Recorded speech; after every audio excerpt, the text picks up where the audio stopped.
বন্ধুরা, বাড়িতে হনুমান এসে একদম ভিতরে ঢুকে ডিপের ডিব্বা, বিস্কুটের ডিব্বা নিয়ে চলে গেছে। এই যে, আর কি আরাম করে খাচ্ছে। খা তোরা, বেশি করে খা। দুদিন ছাড়াই আসবে আর একটা করে ডিব্বা নিয়ে চলে যাবে। ভালো লাগছে খেতে? হ্যাঁ, নে।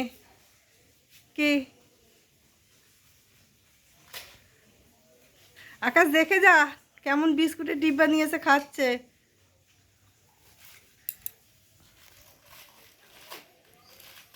নিয়েছিস, এখন আরাম করে খেয়ে নে।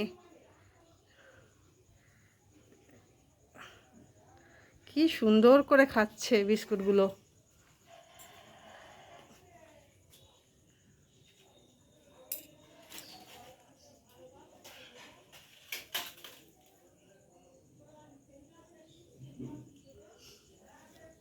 আপনাদের বাড়িতে এরকম হনুমান আসে, সব কিছু নিয়ে যায়? জানাবেন কমেন্ট করে।